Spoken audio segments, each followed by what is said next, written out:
অনেক দিন পর বিকেলের টাইমে বাইকে করে টাউনের দিকে একটু যাওয়া হচ্ছে। না হলে বেশিরভাগ দিন আমাদের সন্ধ্যের পরেই বেরোনো থাকে। তো আজকে একটা দরকারেই যাচ্ছি, মানে বাবানকে নতুন গিটার ক্লাসে ভর্তি করিয়েছি। আজকে হচ্ছে তার প্রথম দিন। তো বিকালবেলায় রাস্তাঘাট অতটা ভিড় সেরকম নেই, সন্ধ্যের সময় বেশি এখানে যানজট বেড়ে যায়। তো স্যারের বাড়ি একটু ভেতর দিকেই যেতে হবে। এখন কিন্তু আমরা ক্লাসে চলে এসেছি, আর বাবানের ক্লাস কিন্তু এখানে শুরু হয়ে গেছে।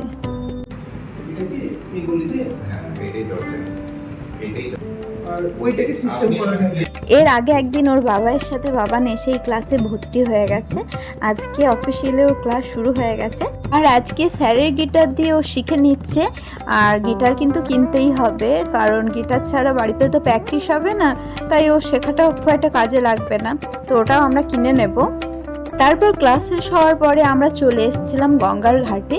এখানে গঙ্গা আরতি দেখার জন্য সবাই ভিড় জমিয়েছে।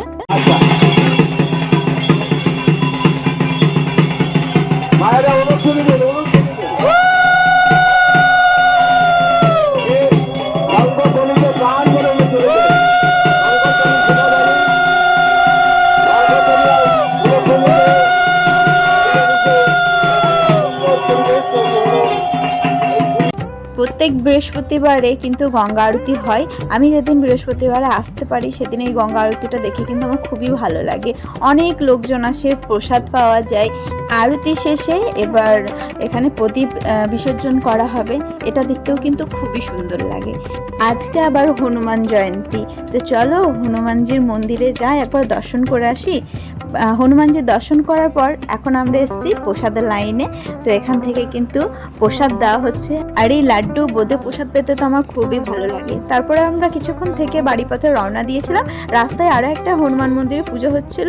তো আজকে মতো টাটা, দেখা হচ্ছে পরের ভিডিওতে। রাধে রাধে।